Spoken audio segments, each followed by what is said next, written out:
राधे राधे। जय श्री कृष्णा। पूजा भक्ति चैनल में आप लोगों का स्वागत है।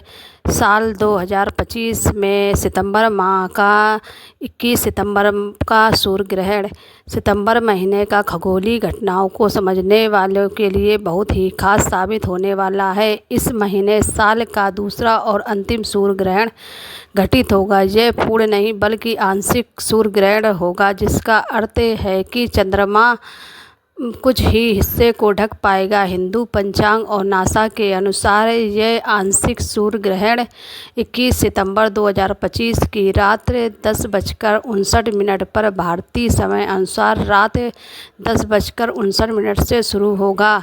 22 सितंबर सोमवार को तड़के 1:11 पर इसका चरम रहेगा और सुबह 3:23 पर इस ग्रहण की समाप्ति होगी, यानी लगभग 4 घंटे 24 मिनट तक यह खगोलीय दृश्य आकाश में रहेगा। कहाँ कहाँ पर दिखने वाला है यह ग्रहण? तो भारत में यह दृश्य नहीं दिखाई देगा, क्योंकि उस समय यहाँ पर रात्रि होती है, लेकिन ऑस्ट्रेलिया, न्यूजीलैंड, इंडोनेशिया और दक्षिणी प्रशांत महासागर के कुछ हिस्सों में लोग इसे साफ देख सकेंगे।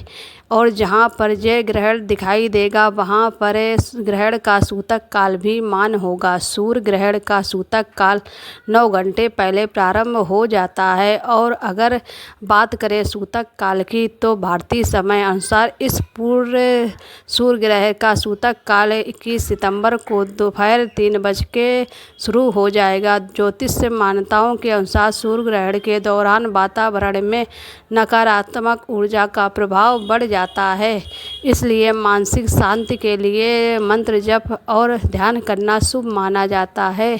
सूर्य काल और ग्रहण काल को अशुभ समय माना जाता है, चाहे ग्रहण दिखाई दे या ना दे, सूतक काल लगा हो ना हो। फिर भी कुछ लोग इसे दौरान भोजन पानी से परहेज करते हैं और ख़ास तौर पर गर्भवती महिलाओं को ग्रहण के समय कुछ सावधानी बरतने की भी सलाह दी जाती है। ग्रहण समाप्त होने के बाद शुद्ध स्नान और पूजा पाठ करके ही नए काम शुरू करने चाहिए। सूर्य ग्रहण कैसे लगता है?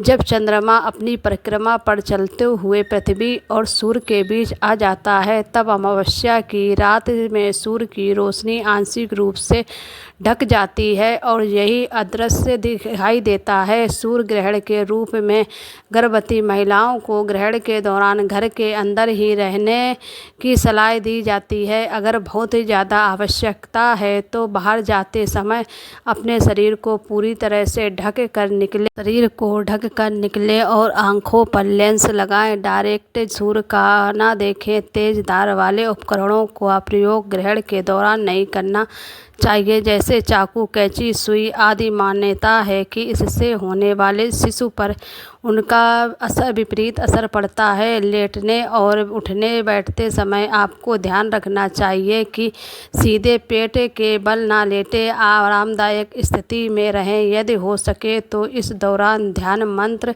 जाप या धार्मिक पुस्तक का पाठ आप कर सकते हैं।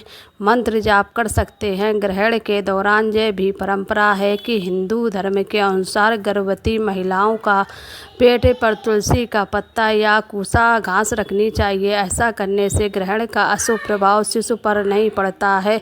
और इस दौरान खाने पीने में परहेज भी रखना चाहिए। लहसुन, प्याज या तामसिक चीज़ों का सेवन ग्रहण के समय या ग्रहण के दौरान या ग्रहण से पहले नहीं करना चाहिए। ग्रहण समाप्त होने के बाद गर्भवती महिलाओं को स्नान करके शुद्ध हो जाना चाहिए और फिर पूजा करके भगवान से अपने होने वाले शिशु के स्वास्थ्य की प्रार्थना करनी चाहिए। कुल मिलाकर गर्भवती महिला को ग्रहण के समय, सूतक काल के समय शांत, सुरक्षित और सकारात्मक वातावरण में रहना चाहिए। मानसिक तनाव से दूर रहना चाहिए और ग्रहण समाप्त होते ही सबसे पहले शुद्ध और उसके बाद ग्रहण के समय आपको अपना मन एकांत रखना है।